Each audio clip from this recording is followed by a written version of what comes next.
The internet is an absolute lobotomy fest. I know this, you know this, we all know this, and it's gotten depressing, but it's also always been depressing, and it's a mess.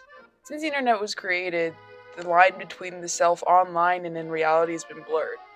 The World Wide Web is like one giant hecatomb preserving the past in chat logs and JPEGs. There is really no other resource that has ever been quite as good at memorializing history. Because the second something's sent out, it's embedded online forever. But this isn't a TED talk about digital footprints. This is all just to say that the internet is really, really, really important. Obviously, I think I just absolutely clipped the mic probably, but the internet's really important and not just for the obvious reasons. GeoCities was probably one of the most influential digital tools of all time. And for those who don't know, it was basically a host for sites created with HTML. Its successor today is NeoCities, which I've used and loved for years, but man, there's something so specific about the feel of old GeoCities sites that you just can't replicate. They perfectly encapsulated the aesthetic of the old web, what with their janky designs and liberal usage of textured backgrounds, but they were awesome. I remember my sophomore year literature teacher excitedly telling me about the Dragon Ball fan site he'd made as a kid, and it's gone forever now, and what a shame, you know? If it was possible, I'd have it so every iteration of every website was perfectly preserved online, but obviously that isn't possible. But I mean, no matter how small or stupid these sites seem, these sites are important. They show evolution over decades of the internet existing. But perhaps even more importantly, they fucking rule. It's rare to see web pages now with even half the creativity or wonder that went into those from 20 years ago. This goes hand in hand with the corporate art style argument, in an effort to be as appealing as possible to as wide an audience as possible, people have given up on trying to carve out niches for themselves. I mean, that's also largely due to the profitability of the internet. Instead of being a tool to utilize to express one's creativity, it's now just a way to make money. At the same time, though, I'm not here to knock anyone's hustle or anything. Get that bag. I'm also not here to proclaim that you should live as a monk in the mountains and never ever indulge in the simple pleasures the internet has to offer. That being said, what's the deal with Porco Rosso? Bear with me. I promise this is relevant. Porco Rosso is my favorite Studio Ghibli, Ghibli. Um, it's my favorite movie by that one studio. I'm back. Just don't even worry about it. Alright. About a man cursed with the face of a pig who fights fascists on the waters of war stricken Italy. Um, in a plane. And it's crazy. It's awesome. It's beautiful. It's amazing. Such a good film.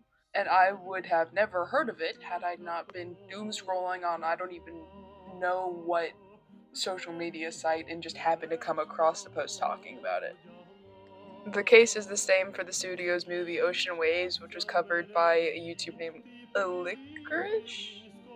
Elicorice? I don't actually know how to pronounce their name, but they covered it back in 2020. And while that movie is nowhere near perfect, it is extremely aesthetically pleasing and fascinatingly, uniquely, exquisitely boring. I just, I don't know how else to describe it. There are a million gems hidden around us, and sometimes it takes the help of some stranger to help us uncover them. So, is that it? Is the only virtue of the internet the odd glimpse here and there of nostalgia or passion? Well, yeah. If the internet didn't suck, and it really, really can, there wouldn't be any discussion, there wouldn't be anything to talk about. There wouldn't be any relatability, any salve for the wounded. There wouldn't be anything to learn from. There wouldn't be anything to compare the wonders of everyday life to. Of course, it would be a miracle if the online world was some sort of safe haven, and I guess corners of it can be, but The internet isn't perfect, or anything close. In fact, the risk of idealization is one of its biggest flaws. And I know I sound like a massive cornball here and like I'm beating a dead horse, which I probably am. But I can't accurately describe how the internet makes me feel, and I really, really, really, really want to. Because obviously, if you know anything about me, you'll know that I also find the internet very, very lovely. This jarringly hopeful contradiction isn't unique to the internet either. The hardest part of this essay has been accurately conveying the feeling that I want to. So I'm just gonna completely switch gears here and start talking about a work of literature, James Franco's Killing Animals. This short story from a larger work titled Palo Alto is a dissection of the unseemly, the banal, and the novel. Told from the perspective of a young boy named Ryan, it explores exactly what it means to be in that middle place between a teenager and a child. He describes feeling simultaneously connected to his friends and like the only person for miles. Even as the years pass, the story remains a dreamlike rambling, every little instance seeming like the climax of Ryan's life. Every time he shoots a BB gun, or gets into a fight, or plays a video game, or sees his pet cat, it seems like the most sublime thing to ever happen, because in middle school, it is. Because in middle school, when nothing makes sense and nothing ever seems to stop changing, these odd little encounters are all we have to hold on to. No one makes it through adolescence without a little bruising. Even the most docile seeming kids can cuss out their classmates. Even the most all American boys cry when they're alone. Farmers, Italians, and sociopaths kill cats, he writes on the first paragraph of page 4. Sociopaths piss in their beds. French people use piss as perfume. Ryan and his friends are wandering around a town at night, shooting things with slingshots. They happen upon a cat slinking across a lawn, and Ryan begs Ronnie, whose slingshot is aimed straight at it, to leave it be. This is one of the first times that Ryan's empathy is pointed out, and it serves a monumental purpose. In fact, the last sentence of page 3 reads, "I was happy for the cat, but I suddenly felt very lonely." He breaks the one rule that all boys learn as they grow up. He prioritized heart over hedonism, which is something that real boys just don't do. He understands this as a sort of natural law, at least enough to feel isolated in his kindness. Ryan goes on to describe more of his surroundings than his companions. The difference between him and the others begins to show, and it's as though he knows that these friends won't be around forever, but the night sky will. Ryan's narration is matter of fact, like any child's would be, but it still carries this underlying feeling of tenderness that characterizes him. He holds a great appreciation for life that surpasses just simple childlike wonder or naivete. He knows what killing a cat means. Thus, his manner of describing things isn't just clumsy. He's trying to honor the miracles of being 12 and not knowing quite where you fit in. In the 8th grade, Ryan goes to a new school, having already acknowledged that he and the other boys aren't really friends anymore. It's a rite of passage. He meets new people, Ed and Ivan, and slowly begins to feel less alien. The two of them aren't handsome, by the way. Ryan makes this very clear, deliberately bringing it to the reader's attention.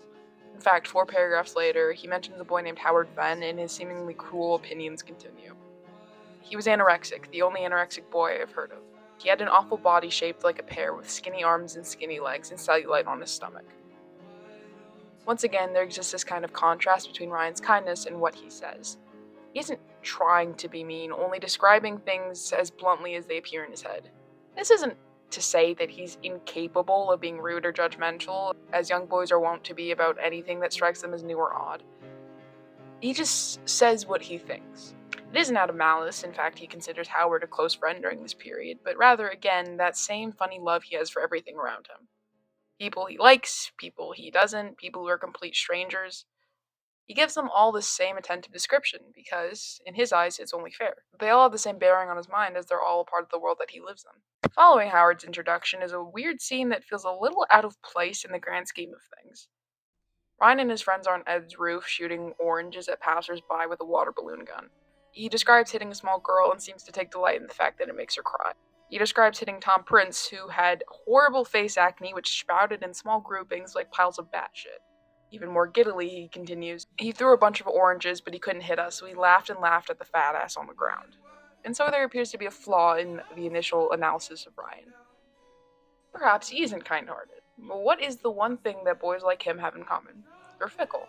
He has no rigid morality clutches to his chest because he's still only a child. He has no need for anything but self-preservation. He begs for the cat to be spared because he has a cat of his own. He degrades Tom because he thinks he's an ugly person. And isn't that the most prominent fault of youths? That baseless, mindless hate, the baseless, mindless love and innocence. They'll grow out of it one day, but not yet. Tom retaliates as he was born and raised to do. He stops throwing the oranges back and sneers at Howard, whose laughter he deems the most unforgivable. What the fuck are you laughing at, you anorexic fuck? The world, for just a moment, is stunned with silence. The boys are too. Why don't you go and slit your wrists again, you fat pear-shaped piece of shit? Howard begins screaming, cussing Tom out well after he's down the road and disappeared. This is the most telling story beat so far. Not because Ryan says anything, in fact, he hardly mentally comments on the exchange at all. However, this is precisely what makes it such a vital moment in the development of his character. He does not defend his friend. He inwardly jokes that Tom's insult is ironic, taking another jab at his weight, but that's it. Keep this in mind. Not long after, Ryan explains how one night while riding a scooter that they stole, he and Ivan throw hard-boiled eggs at a couple. Flee the scene, ending up at a 7-Eleven and playing Street Fighter 2. I don't know why I did that. In the middle of one of our games, a car pulled up in the parking lot. I just knew. Run, I said to Ivan. And they do, but Ivan gets caught in the parking lot while trying to get the scooter working. The man throws him to the ground, kicking him repeatedly. It is no surprise that Ryan just turns and stares. He watches his friend get beaten up, a punishment for a crime that they both committed, and he does nothing. So the question that remains is this. What is Ryan thinking? What explanation does he have for this self-contradiction? And while this question in and of itself is a valid conclusion, is there really any such thing as an immutable teenager? There might be an answer. It lies within the text on page 14. In the midst of Ryan vandalizing his bully's house, it's another silent hymn. I kept thinking of the words crime, crime, crime, and faggot, faggot, faggot. Killing animals is about a kid named Ryan who's growing up in a culture convinced that looking out for anyone but yourself makes you a pansy. A boy is supposed to watch his friends get attacked by other people. A boy is not supposed to help. A boy who only spends time with other boys is a faggot. A boy who's only friends with girls is a faggot. Don't cry when you get insulted, just fight back, fight fire with fire. Don't you dare let things bother you too much, or you're a narc. Youth is full of contradictions. That's why Ryan is. Nobody in his life, including him, is allowed to exist in any way without doing it wrong. Of course he feels alone. Of course he loses friends as soon as he makes them. Of course he's fickle. Because that very inconsistency is what makes boyhood the spectacular horror show that it is. Everything is vital to Ryan. Everything is described exactly as it occurs. That ugly girl who has a crush on him in high school is just as important to him as his distant fear as a kid that he can't grow body hair because he masturbates too much. The mountain lion who wandered through the streets of Palo Alto way back when is just as important as the fact that Ryan and his friends like to stomp on crawfish in a creek. Life is, at its core, just a series of anecdotes, and nowhere is this more prevalent than in childhood. At his age, he isn't equipped with the ability to properly manage his upset. And so he finds reason where he can because memories are the one thing he knows won't change. He may not know Ronnie personally anymore, but he knows that when they were kids, Ronnie was wily in spite of his small size. Ronnie may have grown or died or become an alcoholic, but that snapshot of him remains. All of Ryan's memories will remain. That's a constant as well, that things always change. Things are always fluid. Later, someone stole the BB gun. I don't know who. A mystery that will never be solved, thrown in a pile with a million others. But they're out there shooting things. Perhaps that is enough on its own for comfort. Why did I say this? Why did this happen? Why? Nobody can be sure. But all of that is in the past, and it won't ever surprise you because it's already happened. There are other curiosities to pay attention to, other details that warrant deliberation. Boyhood is absurd. It never has and never will make sense. Therein lies the problem. Therein lies the beauty. Life was a collection of haphazard extremes before the internet. It was a terrifying escapade into the unknown when the internet first started, and as we speak, it is only getting more and more dystopian with each passing day. But the dull ache that the internet brings about is what makes it such a vital parallel to real life. Because the internet is miserable. And guess what? Life is miserable too! As I've said multiple times though, and I will probably continue to say for, ever, it's the little things. One of my favorite bands of all time is Los Campesinos, and their lyrics are a perfect example of this mismatched sense of loss and awe. Dubbing themselves your ex-girlfriend's favorite band, Los Campesinos have carved out a niche for themselves with lyrics so literary they border on theatrical. From their song In Media Res, the opener to their 2010 album, Romance is Boring. I'm leaving my body to science, not medical but physics. Drag my corpse to the airport and lay me limp on the left wing. Drop me at the highest point and trace a line around the dent I leave in the ground. That'll be the initial of the one you'll marry now I'm not around. I flew for 7 hours. The sky didn't once turn black. Then, after a gut-wrenchingly beautiful instrumental bridge, I wake from sleep, my head and shoulders wet against the window. A frost had formed and melted, soaked me right through to my collarbone. If you were given the option of dying painlessly in peace at 45, but with a lover at your side after a full and happy life, is this something that would interest you? Would this interest you at all? But what do janky HTML sites, a short story about childhood, and a British indie rock band have in common? Not much, to be quite honest with you, but they do all mean a lot to me. Life is a crazy mess, and it's confusing, and it's hard, and it's unpredictable. Nostalgia is as comforting as it is dangerous. Rock and roll is a gateway to sin. Weed will turn you gay. Dah. You know what? When summertime rolls around, after months of misery, and I feel the sun hit my face in June, and I realize that my friends really aren't going to leave me, everything seems just as fucked, but it seems a little more tolerable. And that matters the most, I think. This essay has been a poorly structured string of the ramblings of a lunatic. This essay is nothing like the ones I previously recorded on my channel. Technically speaking, this essay sucks. I'm also really happy with it, so I guess it's come full circle. I suppose my only real goal here was to point out the beauty in the dull and depressing. Whether or not I succeeded in accurately getting my point across is up to you, but I do hope that, if nothing else, you learn that it's okay if life sucks right now. That's just what it does best. You've just got to do what humans do best: live through it. I cannot emphasize enough that my body is a badly designed, poorly put together vessel harboring these diminishing so called vital organs. Hope my heart goes first. I hope my heart goes first. See you on the other side, losers.